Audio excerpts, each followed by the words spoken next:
gentlemen, good day and welcome to the earnings conference call of Usha Martin Limited. As a reminder, all participant lines will be in the listen-only mode. There will be an opportunity for you to ask questions after the presentation concludes. Should you need assistance during this conference, please signal an operator by pressing star and then 0 on your touchtone phone. Please note that this conference is being recorded. I now hand the conference over to Mr. Devrishi Singh of CDR India. Thank you, and over to you, sir. Thank you. Good afternoon, everyone, and thank you for joining us on Usha Martin's Q3 FY2024 earnings conference call. We have with us Mr. Rajiv Jhawar, Managing Director of the company, Mr. Anirban Sanyal, Chief Financial Officer, and Ms. Shreya Jhawar from the Strategy and Growth team of the company. We hope all of you have had the opportunity to refer to the earnings documents that we shared with you earlier. We would now like to initiate the call with the opening remarks from the management, following which we will have the forum open for a question and answer session. Before we start, I would like to point out that some statements made in today's call may be forward-looking in nature, and a disclaimer to this effect has been included in the earnings presentation. I would now like to invite Mr. Rajiv Jhawar to make his opening remarks. Thank you, and over to you, sir. Good afternoon, everyone. On behalf of the management team of Usha Martin, I would like to welcome you all to our earnings conference call. I will begin by sharing quick operational and strategy-related updates of the company, following which our CFO, Mr. Anirban Sanyal, will run you through the key financial highlights. I am pleased to report that over the first 9 months of the year, we have made healthy progress on our strategic growth initiatives. These include 1. Continuous enhancement of our product portfolio with a focus on value-added offerings, and 2. Strengthening our capabilities through CapEx planned initiatives. During the recent quarters, there have been pricing pressures in our wire and strand and LRPC segments, which has had an impact on the revenue performance. Despite that, we have shown resilience, managing to maintain stable top-line performance on the back of strong support from our core wire rope segment. The contribution of wire rope segment to our consolidated revenue has increased to 70% in the 9 months FY24, up from 67% in FY23. Simultaneously, the share of value-added industry segments in our consolidated revenue registered growth, reaching 49%, up from 44% in FY23. It's worth highlighting that within the wire rope category, the contribution of value-added segments increased to 70% in 9 months FY24, up from 65% in FY23. Additionally, during the same period, revenue from international markets constituted 55% of our total revenue. Despite the volatility in steel prices, our wire rope realizations have consistently shown an upward trend. This positive trajectory is particularly noticeable in our value-added wire rope products, which demand substantial engineering expertise. This has helped improve our profitability, with our operating EBITDA and PAT registering a healthy growth of 23.7% and 27.9% respectively. In this financial year, our focus was on value. From next year, we will do value-led volume growth. So, looking ahead, our first wave of capital expenditure, that is phase 1 expansion in Ranchi, is set to be completed in Q4. This phase includes the increase of capacities for higher value-added products such as crane ropes, compacted ropes, plasticated ropes, oil and offshore ropes. Furthermore, our CapEx initiatives include the modernization of existing production facilities, aimed at enhancing our infrastructure. We believe that these investments will further strengthen our position as a leading global player in the wire rope sector. I would also like to take this opportunity to give updates regarding a few important growth initiatives taken by us. Number one, we have set up a step-down subsidiary company in Saudi Arabia through our Dubai subsidiary, Brunton Wire Ropes, to target the growing Saudi market. Two, our Thailand subsidiary, Usha Siam, recently acquired the remaining 50% stake in Tezak Usha. Previously, it was a 50-50 JV with Tezak Wire Rope of Japan. We will use this facility for the manufacture of high-value elevator ropes. Number three, we are planning to enter the synthetic slings market through our UK plant, Brunton Shaw, UK. This will be our first foray into the synthetics space. In addition, Usha Martin is actively pursuing various internal initiatives that will continue to contribute positively to its operational and financial performance. Firstly, the successful integration of our international businesses with the Indian operations is encouraging growth synergies and creating a more integrated and collaborative approach across our global and local teams. Secondly, to support our constant commitment to strategic growth, we have established cross-functional groups for our key growth segments such as mining, elevator, fishing, and structural, maximizing our impact in these critical areas. Furthermore, our dedication to a one-stop shop approach with an intensified focus on services is actively contributing to an overall enhancement in customer satisfaction. Going forward, we are confident that our efforts in this initiative will help position us as a comprehensive solution provider in the wire rope sector. Lastly, the continuous strengthening of our international teams and organizational structure is equipping us effectively meet the unique demands of a diverse market. In conclusion, I want to highlight that presently our company is dedicated to its strategic initiatives and leveraging its fundamental strengths in the face of the global market environment. We are confident that our sustained efforts will yield positive results, playing an important role in driving sustainable growth for Usha Martin. With this, I would like to hand over to Mr. Anirban Sanyal, our CFO, who will present the operational and financial highlights for the quarter and 9 months ended 31st December 2023. Thank you. Thank you, and a very good afternoon to everyone. I will now provide a brief overview of the company's operating and financial performance for the quarter and 9 months ended 31st December 2023. The consolidated net revenue from operations stood at rupees 797.1 crores in Q3 of FY24 as against rupees 833.6 crores in Q3 of FY23. This 4.4% year-on-year dip was primarily owing to a reduced contribution from both the wire and strand and LRPC segments. Notably, our wire rope segment sustained steady revenues despite registering a year-on-year reduction in its sales volumes. This segment's increased realization played an important role in supporting our overall revenue performance during the quarter. Our operating EBITDA for the quarter showcased a healthy 23.7% rise on a year-on-year basis, reaching rupees 157.1 crores.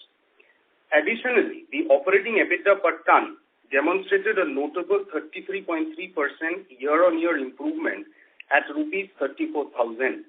The Q3 FY24 operating EBITDA margin rose to 19.7%, up from 15.2% in Q3 of FY23. The company's sustained emphasis on value-added products and its expanding global presence played an important role in enhancing our overall margin position.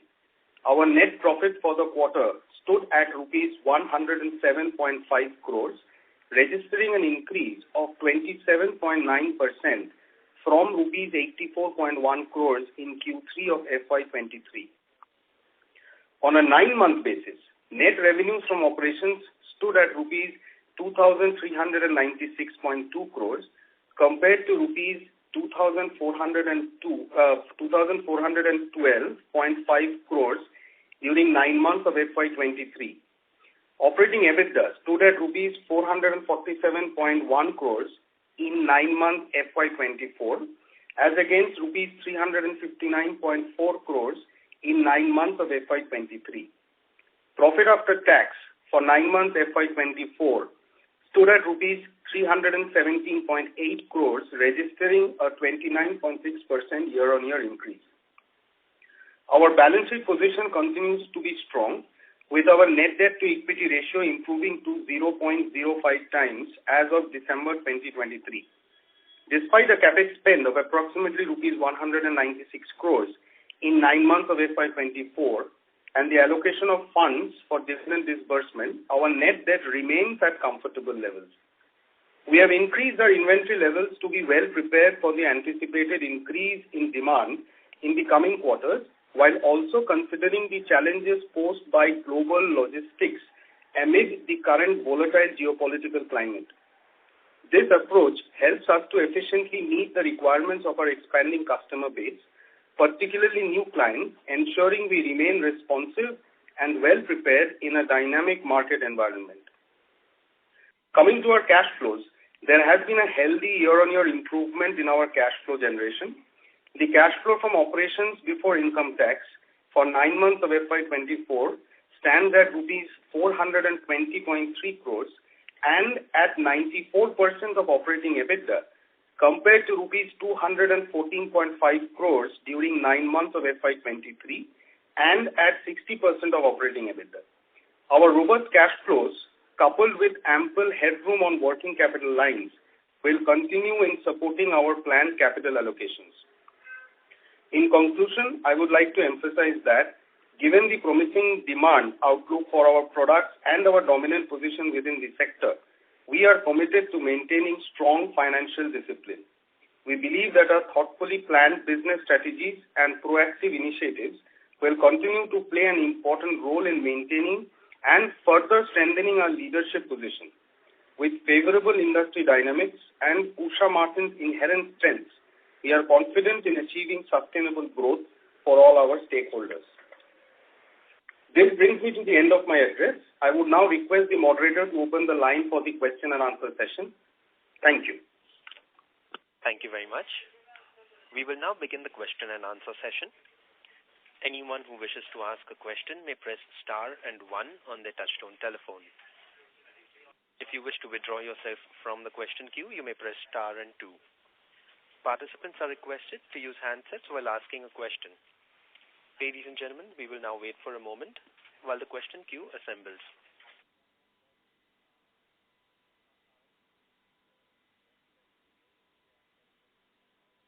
The first question is from the line of Aman Kumar Sontalia from AK Securities. Please go ahead. Good afternoon, sir. Sir, congratulations for the excellent set of numbers despite we have limited capacity. And sir, I have few questions regarding future outlook of the company. Number one, sir, what is the update of expansion and when can we expect the expanded capacity to start contributing to the bottom line of the company? As I mentioned, the phase 1 capacity expansion is getting completed within the Q4, within the next 1 month. And this is a brownfield expansion at Ranchi, which is getting completed. And we expect the volume start coming in from, I would say, Q1 of the next financial year. Having said that, the ramping up would take, we'll start the ramping up from Q1.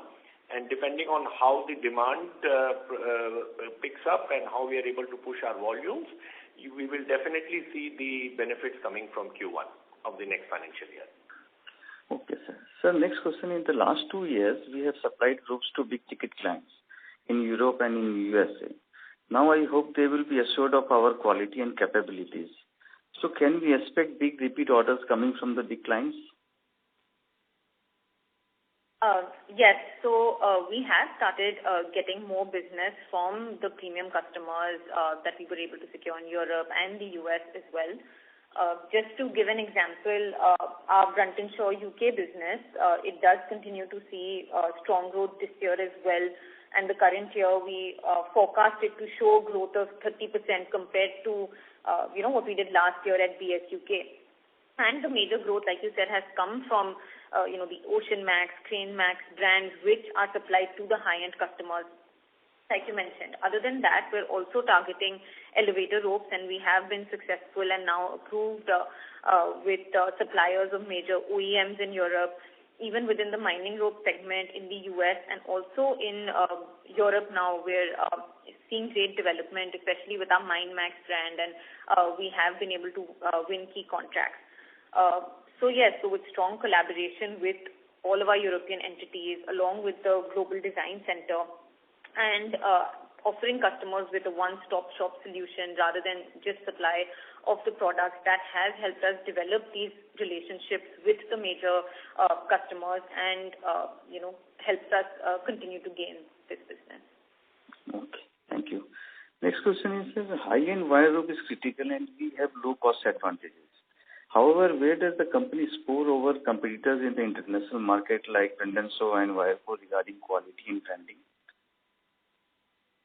You see, as we mentioned that we have been able to develop through our collaboration or with close working with our international subsidiaries and the parent company, where we get the cost advantage of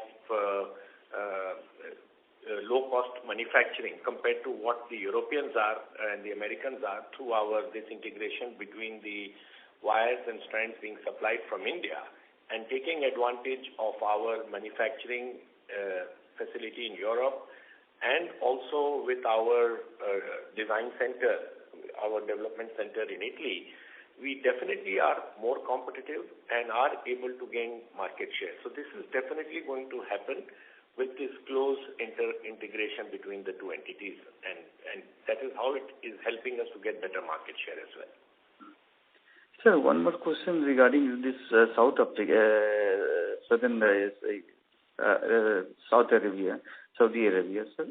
When can we expect a contribution from this venture, and how ample is the opportunity? And are we planning to set up a plant there? With regard to Saudi Arabia, so we have set up this step-down subsidiary through Brunton Wire Rope, and we will provide, as part of the entity under the EMM brand, we will provide value-added services there for ropes, similar to our other service centers that we have in Europe right now. And we plan to cater to, all the value-added segments, oil and gas, ports, cranes, construction and infrastructure. As well, we see a massive opportunity there. And I'm sure with that there will be demand for general engineering ropes as well. So that is something we will also cater to. In terms of timelines, we do expect to start the operations in Q1. The teams are ready, as well as the equipment has been ordered. And at first, on the question on the plant setup there, at first it will be a service center, like I was mentioning, for value addition for ropes such as cutting, coiling, socketing, testing, and so on. And of course, also it will be a stock point for distribution and supply to customers in Saudi Arabia. And our goal is that we want to start this way, and eventually we'll get to study the market a little bit better, and we'll get some traction in the market, establish our track record there as well, and then consider further expansion. But it's early days right now, so we'll see how things progress first. And one last question, madam. Sir, the outlook of LRPC is not looking very bright. So it's a commodity, and in LRPC neither we have pricing power nor leadership.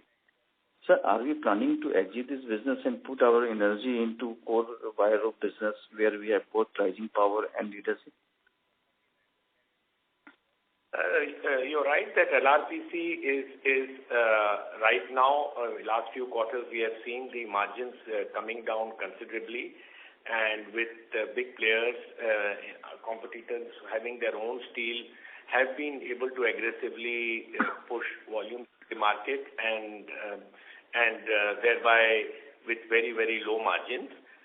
Having said that, we are focusing on getting into value-added LRPC, which is galvanized LRPC, plasticated LRPC, PVC-coated LRPC. Of course, the quantity and demand is project-based, and we have got some good orders. Our products have been well established, but I would say that the ramping up from a demand perspective may take a few quarters, but that is definitely going to be one of our focus areas. We would continue to supply the LRPC because it is still adding maybe lower margins but still adding positively to the overall profitability, and it's an independent plant. Having said that, we would also look at opportunities that using the wire drawing and patenting facilities, which is part of the LRPC line, how we can get into other value-added wires, which can add much better contribution, within the domestic market, exports, and even through the Brunton Shaw UK, how much we can do that. So I would say it would be a few difficult quarters with the LRPC overall margins, but I am sure that with these initiatives, we should be able to see a better margin from this facility. Okay, sir. Thanks a lot. Thanks. That's from my side. Thank you. The next question is from the line of Ankit Gupta from Bamboo Capital. Please go ahead. Thanks for the opportunity. My first question was on the volume growth for next year. If we look at on a quarterly basis, our wire rope volume has cut between 23,000 to 25,000 metric ton per quarter for the past 6 quarters. So how do you see the growth in volume growth in the wire rope segment for FY25 once the new CapEx comes on stream? As I mentioned, the new CapEx is getting commissioned in Q4 completely. It was a brownfield expansion which requires addition of new machines within the setup as well as upgrading our patenting facilities to increase the volume, and a new pickling house. All of that is getting commissioned in this quarter. I would say that next year, looking at the volume growth, I would say that we should be able to get at least 15,000 tons of extra volume of ropes coming in. We would definitely aim to go even higher, but looking at the demand market and also a little bit time taking for the specialty products, it may be plus minus some quantity, but I would say that at least it would be 15,000 tons more than what we did this year. So, and it will be largely for specialized applications like mining, port cranes, etc.? We would push towards that, and as these markets take some time to develop, it would be a combination of these special products as well as GP ropes through our own distribution facilities where we add value to that. So it would be a combination of both. Sure. So my second question was on the subsidiary performance. So if you look at the performance of this quarter, if we remove standalone performance from consolidated performance, we have seen a considerable dip in the performance of our subsidiaries for this quarter. Like this performance in terms of revenue and profit that is lower for the least in compared to the last 5 quarters. So what has led to this decline in performance of subsidiaries? And one request that we had put in last Concall also is to give some brief or some financials in the presentation for each of the subsidiaries. That will be helpful. I think the overall performance has considerably improved compared to the previous quarters. In fact, our EBITDA per ton has been the highest in this quarter compared to the last few quarters with a constant growth every time. While the volume has been flat, what we mentioned that going forward, we should be in a position to get to 15,000 tons extra, which will definitely add to the revenue, increase the revenue also in the coming quarters. As far as subsidiaries is concerned, I think all the international subsidiaries have performed well, and all of them have had decent growth. And I would say that that is something which would continue to happen, and they work very closely with the parent company, and we expect them to continuously contribute to the overall profitability of the business. Okay, because sir, if I was just deducting the standalone performance from consolidated performance, and if you look at those numbers, that has been showing some decline in revenue as well as profitability. Maybe some transfer pricing might have happened in standalone, because standalone performance has improved significantly in this quarter, and consolidated has little bit has been some pressure on like in terms of revenue growth and all. We look at the business on a consolidated basis. We don't look at it standalone separately and the international business separately, because this is one business entity, and sometimes one particular subsidiary may be less or more, but I would say that the overall profitability has improved by almost 23 and 30% if you look at it from quarter on quarter. So we actually don't track we track the businesses, individual businesses, but when we look at it as an integrated, we look at one consolidated balance sheet and not break it up into individual components. Okay. My last question was on the margin side. We have seen a significant uptick in margins in the quarter, with EBITDA margins touching almost 20%. So, is it a one-off quarter, or do you think, 20% kind of margins we should continue to maintain in FY25? Our endeavor would be to continue to maintain and grow our margins with more and more volumes of wire rope coming in with the new capacity expansion, more towards the wire rope side.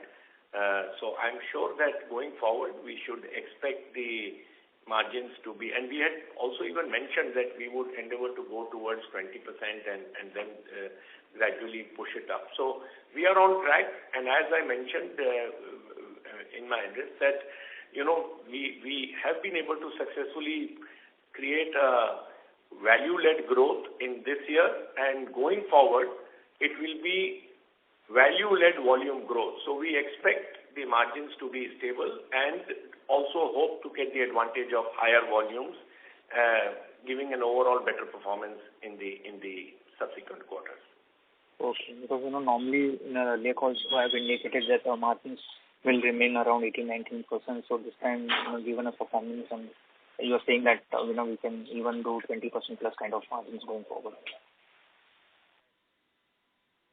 I mean, like we said, that the quarter-on-quarter variations may happen again based on product mix, volumes, various external dynamics. But overall, our focus is to grow the absolute profitability and also to maintain the healthy margins. Sure. So last question is on the Saudi Arabian market. So how big are this market, and what kind of volume can we expect from this market over the next year or two? You see, we are currently, Saudi Arabia is a very growing market based on all the feedback which we get and our survey which has been done under the new Crown Prince, who is taking major initiatives of new infrastructure and growth in the oil as well as on the ports, the infrastructure, and few of large projects have been announced. Currently, we are selling through our Indian operations as well as through our Dubai almost about 1,500 to 1,800 tons per annum. Having our own setup over there with our own marketing team, combined with the growth opportunities, we expect to grow reasonably well in the coming quarters. Sure. Okay. Thank you so much. This is all the best. Thank you. The next question is from the line of Kunal Kothari from Centrum Broking. Please go ahead. Yeah, thank you for the opportunity, and congratulations for the set of numbers. Sir, as you mentioned that there was a dip in the realization on the LRPC segment, while our wire segment is doing well. So I would like to understand from you what variables that we can track properly to understand the changing business environment for the products that we are in business. So to get a fair value of understanding that the coming quarter will be better, the coming year will be a little bit softer because of the so-and-so change in dynamics. So what exactly that can help us to understand better the business dynamics of our business? The prime driver is always going to be the growth in the wire rope business, because that's our core business. The LRPC lower margins have already been factored in this financial year. I would say in the last 3 or 4 quarters, the LRPC margins have been subdued, the prices have been subdued, and I've said that this is because of the increased volumes by the steel-backed manufacturers. Having said that, going forward, I would say that our profitability would be driven by the wire rope part of the business and how much we are able to convert the LRPC into plasticated LRPC, galvanized LRPC, and also looking at other types of LRPC where higher tensile products can be provided, particularly in the export market. So those are definitely going to overall improve the profitability coming from the LRPC sector.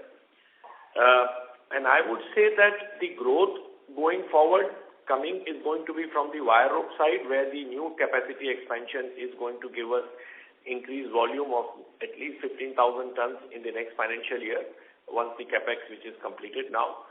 So that is also going to help the value-led volume growth with a continued focus on the specialty wire rope business, and of course with the new initiatives which we have talked in Saudi Arabia, and also expanding our integration with our international subsidiaries. So I would say this is the way we would continue to improve our financial performance in the coming and in a way we are insulating or hedging our business and not depending on the LRPC business, which could have a good quarter, a good year, depending on the overall demand and supply, or could even be subdued. So I think it has already been factored in our performance in the last 2 or 3 quarters. Let me frame my question better way.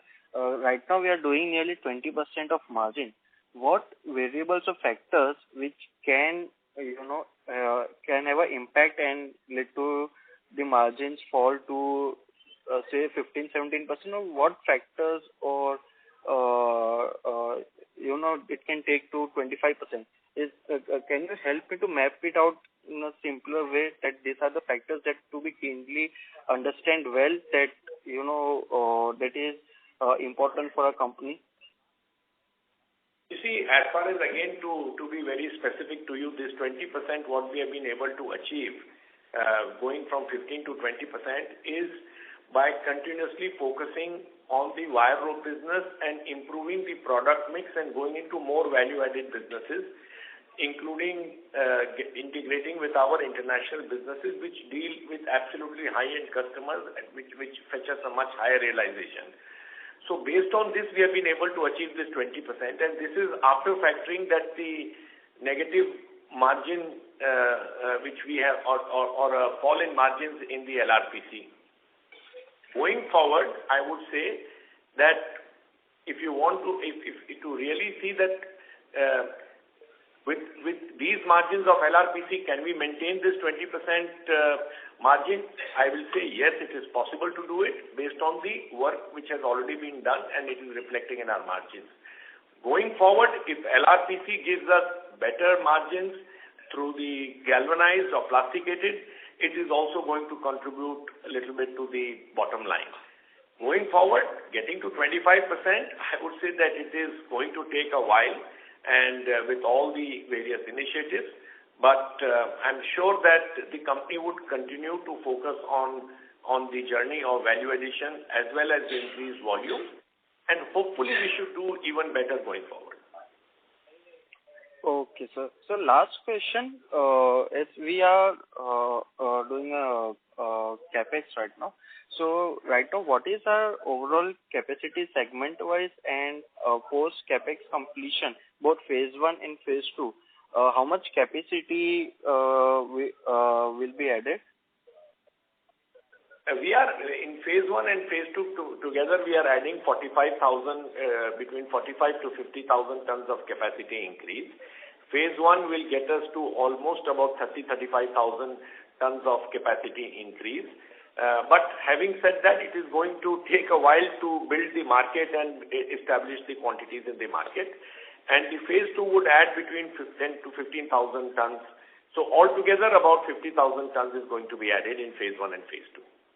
This is going to be a combination of wire ropes and wires and some plasticated LRPC also. So this entire capex is in the value-added product. Am I right? It is in the wire rope category, which means it is going to be a combination of GP ropes, crane ropes, plasticated ropes, fishing ropes, all the different categories of wire ropes. It would be a combination of different varieties of wire ropes. Okay. So if we assume that we achieve the full utilization level post capex capacity in next 3 to 4 years, so what kind of margins that we can look at that point of time? Can you guide the trend that if we achieve so and so utilization level, so our fixed cost will come down, and with the much higher value-added product and the wire rope segment contribution, so that will lead to further improvement in the margin that we can see in next 3 to 4 years? We hope so. Let's see. It has been a journey from 15 to 20%, and we would continue to focus in our journey to further build our value-added products and services and more focused on wire ropes. So I would not like to make any statement as to how, but I think definitely with the various initiatives and more focus on wire rope and value-added services, we would definitely move in the direction of taking it, maintaining it, and growing it steadily. Okay, sir. Thank you so much and all the best. Thank you. The next question is from the line of Gunjan Kabra from Niveshaay. Please go ahead. Thank you for the opportunity and congratulations for a good set of numbers. So my first question is, I wanted to understand how is the competitive scenario in the Middle East region, the Saudi region as well. So considering, a lot of expansions are happening in that region as well, and they're trying to gain market share. So what is the kind of competitive scenario with respect to other countries and their local companies as well? We are, our Brunton Wire, which is our subsidiary in Dubai, is the only wire rope producer in the GCC, in the entire Gulf region. And that has been there for quite some time.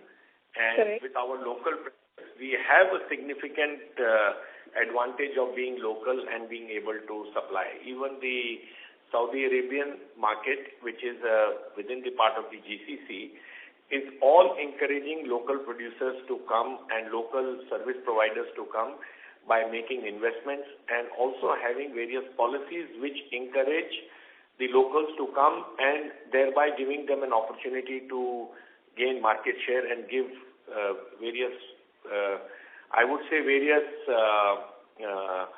formulas where you are having local presence with local investments and local people to be able to get to higher market share with their important customers. So being the only producer, I would say that should give us an advantage, being present in that market. And having said that, being such an important growth market, the whole world, whether it's the Koreans, the Chinese, the Europeans, everybody is looking at this as an opportune market to come in. So competition will be there. Having been present in this region from before will only help us to get a better positioning in that market. Got it. And so the margin profile also in the Middle East, is it the same as the US or the Europe market? Or it's maybe slightly lower, or how is it? It's pretty much similar in terms of the value-added products like crane ropes, mining ropes, and crane ropes, elevator ropes. These are fairly similar to what is there in Europe and US. And when it comes to GP ropes, it's a competitive market, and we all need to compete. And those, I would say, it is pretty much similar to the international markets. Everyone competes in every market together, so it's pretty similar, I would say. Yeah, and just to add to that, in the Middle East, in terms of the GP ropes, there has been some pressure and more competition coming in with respect to GP ropes. So our strategy has been twofold again over there. One is we've added value-added services there, so rigging services as of last year in our Dubai plant. So that has helped us get closer to the customer and get higher margins in that sense. And secondly, again, our share of GP ropes has decreased, and our share of crane ropes and oil and offshore ropes, which are higher value, that has increased. So if I compare in FY23, GP ropes was maybe around 48 to 50% of the volume, which is now 36% for us in these 9 months. And at the same time, the crane and oil and offshore, which was about 47%, is now about 60%. So with the competitive dynamics at play right now and some pressure on GP, this twofold strategy has really helped us do really well in our Middle East subsidiary. Got it. And in the European and the US market, so last quarter also we were discussing that there was a little slowdown in the European market, but the order book of Usha Martin was really strong. So right now also, I guess the market is little slow in the metal market in the European nation. At least it's a little slow. So how are we panning out there right now? You see, Europe market overall, of course, is in the GP rope segment is slow. Basically, the general infrastructure growth in the European markets are definitely slow because of the high inflation and lower capex spend.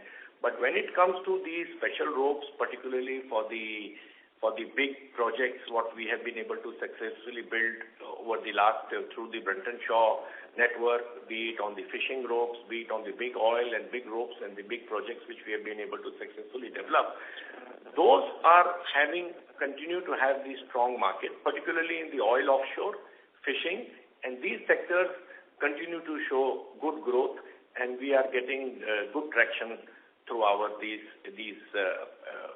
products. Having said that, I would say that Europe would overall continue to be a very important market for us, and with the good order book on these special ropes, we should be able to continue to do well in this market. Okay. And in the US also, so we are supplying to the mining sector only, or where is the additional demand coming from? Which sector, I mean?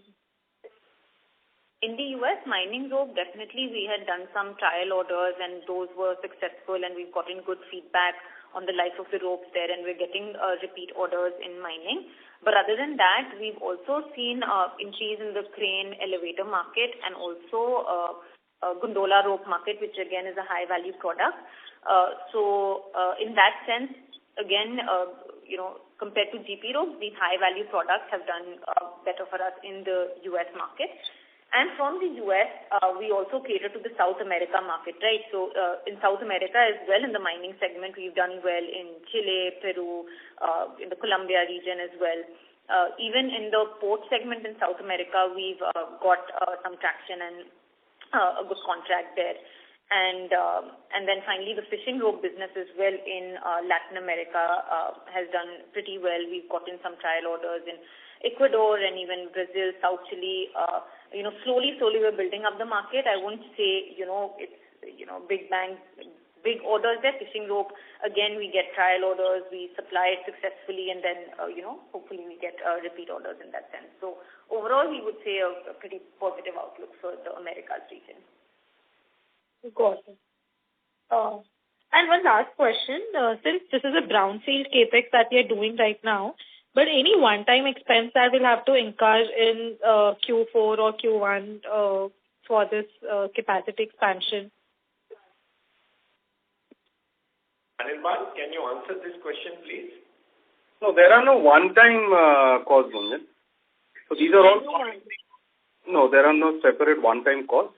What we put out in the range of the wave one capex is about 300 to 310 crores, and that takes care of the cost that we have estimated. Got it. Okay. Thank you so much, and good luck to the entire team. Thank you. Thank you. The next question is from the line of Sanjay Shah from KSA Securities. Please go ahead.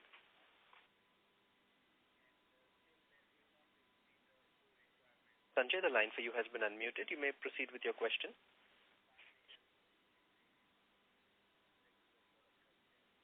As there's no response, we will move to the next question, which will be from the line of Jatin from Invest Savvy Portfolio Management. Please go ahead.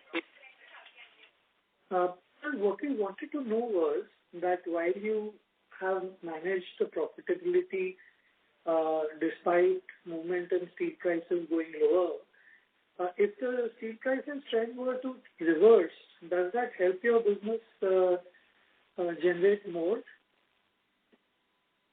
EBITDA? No, I think our wire rope business, we have made it a value-driven business where we have been able to protect our margins, be it in a downward steel market and an upward steel market. And I think that is something which we have worked hard and build a strong product portfolio that with service, which would help us to maintain margins both in a little volatile market also. And that is a model we would like to work, and that is how we have been able to build our relationship with our customers. It is not based on steel price increase or decrease. It's a value protection which we are able to do. So, price is passed on. Price volatility is passed on to the customer. Yeah, more or less we have been able to work it in a model where we have insulated our business from going up or down. So I would not say when it goes down we will gain profit, or when it goes up we will lose. So we have been able to work on the wire rope side. When it comes to LRPC and wires, it is a pass-through. When it goes up or goes down, it is generally factored into the monthly pricing. Okay, and what is your outlook for, profit, this prices of steel going forward, or it's too volatile for you to take a call? Let's say next 1 year, what is your sense of how it goes, especially for the LRPC business? It's for LRPC, it's all pass through. So whether the volume prices come down, the LRPC within a month accepts the same price and reverse on the other side. For me to forecast on how the steel prices would move in the next 1 year is difficult. And I would, we are no more in the steel business for us to comment on the steel prices. Oh, that's okay. If it's total pass through, then that is fine. And in terms of, some guidance on where you see, your, let's say, steady case operating margin percentages ending, because we've seen a, concerted effort to move the operating margins up from around 14, 15, 16% to close to 18 to 20% now. Do you see any further growth of this going up in steady state, or you think that we've mostly reached where you would want to be in the long run? This is something which is a constant focus of the management to continuously keep on improving. As we had said that we would gradually keep on pushing the value-added products, and that is something which, and the services. So that has helped us to come so far. We feel that our effort is going to be further continuing, including the new capex which we are adding in our manufacturing facilities in India, whether it is the value-added LRPC. So our continuous effort would be to see that how we continuously improve our margins. And the effort, let's see how far it is able to help us manage it. Hopefully it should be better. So, but what would your steady state target be? While obviously it would be good to go beyond that aspirationally, but what would be a target where you'd say that it would start getting, even with all the things, you would be happy with it kind of stabilizing at those levels? And these levels are good, and let's see, it's difficult in our business. A lot of things depend on the product mix, which segment is getting you better revenues, how the Saudi Arabian market will span up, how our other initiatives will come. Our endeavor is to see that whatever we have achieved, try to maintain that and see that how we can improve on it. So, even in the journey when it was 15%, I was reluctant to commit because the initiatives are there, but it takes a while to get you to these levels. I can only say that our entire management team across the globe is focusing more on value-added products and services, which will enable us to get to that. But it is hard to give a particular number that this is something which we'll do. And you should see the track record in which we have been able to build. And I'm sure that our team will continue to further focus to improving it, but not need to commit on it at the moment. So let me just, one last question. If I were to ask you, what are the two things you are most looking forward to or excited about in your company growing, and what are the two things which you would say kind of are concern areas for you going forward? So like two things maybe which would keep you awake at night and two things which you're most excited about. Let me tell you on the risk side, I feel we have a large volume of LRPC, and we have seen a steady decline of margins. So that is something which is in the overall volume is significant, and that is something which is definitely a matter of concern. And I don't see that improving in the near future based on what the market dynamics I see. That is point number one. Point number two is the logistics issue, the global logistics challenges because of the Red Sea and the Middle East geopolitics. I think the global two things are going to get affected. One is the transit time to our destinations, whether it's in Europe and US, would go up by at least 15 to 20 days, or almost 30% more time than what it usually takes. Also, it is going to incur higher freight. Having said that, this is going to be not only for us, but for all the Koreans, Chinese, Malaysians, anybody is supplying into these markets. Our endeavor would be to push the cost increase to the customers. But that is one part, and that is something which we had done in the past also during the pandemic when the logistics went haywire. So this is of course a challenge which has come in the last 2-3 months.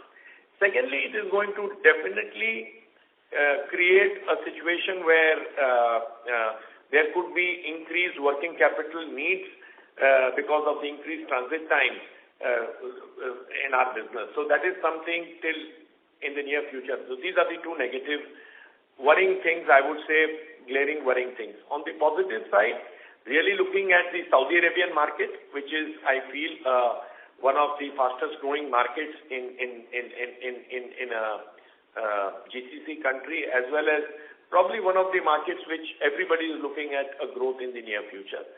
Secondly, our foray into synthetic slings, a part of our Brunton Shaw manufacturing plants initiative to get into high value-added synthetic slings, which of course we are investing about 4 to 4.5 million pounds sterling, or say about $5.5 million into this. That is something I am excited about, and that is something which is a first foray into synthetics for the company. This has got high-end and it is complementing our wire rope businesses, where our services industry works on it. And I feel if this is something which can really build into a good revenue and profit models in 2 to 3 years' time. So there's no concern on that case which was mentioned, some ED issue as well as some hearing on 20th, which is there. There's some mention of... These are sub judice matters, and I would rather not comment on those at the moment. But those are not... But I can tell you, not impacting the performance of the company. Okay. Thank you. Thanks a lot, sir. Thank you. Ladies and gentlemen, to ensure that our management is able to address questions from all participants in the conference, we request you to please restrict your questions to 2 per person. You may rejoin the queue for follow-up questions. We have the next question from the line of Sonal Minhas from Prescient Cap Investment Advisors. Please go ahead. Hi, sir. This is Sonal Minhas. Am I audible? Yes, sir, you are audible. Yes. Sure. Okay. My first question is regarding the expansion plan that you summarized. So, 2 parts to it. First one, by when do we expect the phase 1 and phase 2, roughly broader timelines, to be over? That's the first part. And secondly, you mentioned that the cumulative capacity we are adding roughly is between 45K to 50K tons. Is it fair and simplified to assume that if we are selling roughly 190 odd K tons a year, we are adding capacity to build up sales to go up by roughly 25% from here on? To answer your first question, the phase 1 capacity expansion is completing in Q4, that is in the month of February, March this year. And the phase 2 would be in another 18 months from now. Various initiatives of the capex ordering has already been done for the phase 2. Quite a large portion is from imported equipment, so that is going to come more towards the 4th quarter of the next financial year, of this financial year. Coming to, yes, the volume is expected to, the capacity addition is close to 50,000 tons. And our endeavor would be to push these volumes. Since these are all technical products with value-added services, we would start getting the benefits from this from quarter 1 of this year. But it is going to take the ramp-up, including the marketing and the repeat orders, and increasing the market share, including the initiatives which we mentioned about Saudi Arabia and also integrating with our other international subsidiaries, will take some time. But overall, our endeavor would be to get to these levels of the capacity increase in over the next few quarters. Understand that. So is it fair to assume that, given that it's a value-added product and we are entering into geography, that if, let's say, we achieve the potential and the capacity, we're looking at us maybe utilizing the best of this capacity over the next 36 odd months, right? Roughly, basically, that's where we are, if I'm not wrong. We would push it very hard, and our international subsidiaries as well as the various initiatives are there. We also need to understand how the various economies, because 55% of revenue comes from our international businesses. Whereas some good businesses from Saudi Arabia, Middle East, which are growing markets, Europe in certain sectors doing well, certain sectors are still slow. America, certain growth, particularly on the specialized products, what Shreya mentioned, is doing well. We overall expect that we should be able to get to those increased volumes over the next, I would say, 2 to 3, next 2 years, we should be able to fully stabilize the market. What we don't want to do is push the prices down, because that is something which is going to impact the existing margins also. It's been a tough journey for us to take it to these levels. So we would develop these markets. We don't want to go and push and get into the lowest end of the markets and get capacity. We would gradually push it up and make sure that the top line and the bottom line steadily grows with us. I appreciate that. So, sir, coming to that point itself, any demand outlook triggers like what you mentioned about the Middle East, any demand outlook triggers which you talk about, let's say India and America, by and large, assuming there is an infrastructure push in America, there is some similar push in India. If you could just highlight a little bit about what's real, what's not, what is falling in your around your area of expertise, that will be helpful to just understand these markets, because sitting here in India, we are really opaque to these. How much of that falls into the relevant set for you? See, India is a very strong market, and we have seen that growing. And we have a 60-70% market share in India. So we will grow with whatever the growth at which India grows. There is a big project of the Parvatmala project, which the government has announced, which is going to have big ropeways coming up. So that is also going to help us. And we are in touch with all the authorities, and there is a good potential for these projects coming up for the various, and all of these require wire ropes. Also, there are big infrastructure projects coming up, big highways, railways, these high-speed railway projects, where there would be good demand of plasticated and galvanized LRPC. So I'm sure that side of the market should do well. And overall growth of India, if it does at the current level, even our share keeping our share at 67% we would continue to grow at the same pace in India. It won't be possible to increase the market share. Having said that, Europe, US, our market share, particularly US, is very low. We are at only 2 to 3% market share.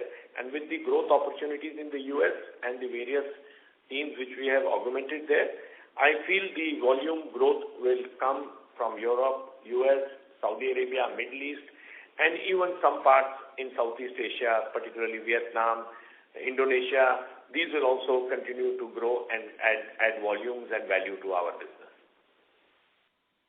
I understand that, sir. Thanks a lot, sir. I'll fall back in the queue. I have more questions. Thank you. Thank you. Ladies and gentlemen, we will take that as our last question. I would now like to hand the conference over to the management for closing comments. Over to you, sir.